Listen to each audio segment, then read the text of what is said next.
Alright everybody, Marcus Hain here. This is Poker Strategy, how I make $5,000 plus per month playing cash games. This is section 5, which has been all about poker mathematics, and this is going to be basic implied odds in lesson number 2.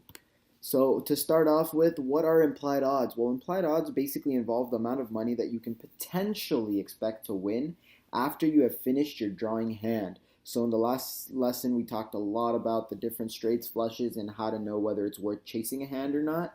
But drawing hands are also, by the way, just referring to flushes, straights, and any other potential card that can potentially help you complete your hand.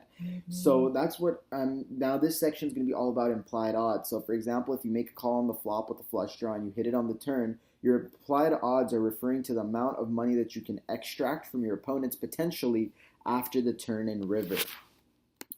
Why are implied odds important? Well, these implied odds are extremely important because it helps you understand how much you can expect to win on the future betting rounds. Implied odds are designed to influence your decision to call or fold a specific hand.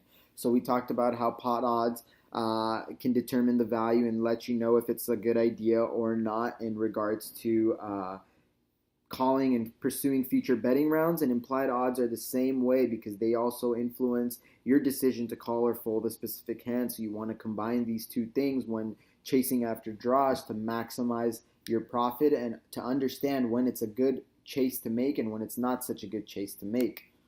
What difference do implied odds make? So if you expect to win a ton of money on future betting rounds if or after you hit your flush or straight draw, you can afford to bend the rules of pot odds just a little bit to see in other cards. So if your implied odds make it worthwhile, you can pay a little bit more to try and make your hands.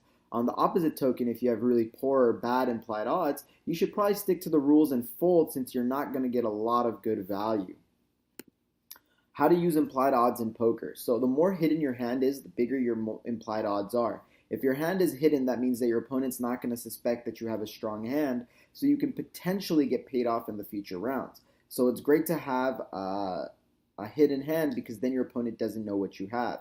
If it becomes rather obvious that you have a big hand, the chances are that you most likely won't get paid out. So you really need to understand and evaluate how your opponents see you and how they specifically are viewing you during a specific hand based on their actions, bets, and movements.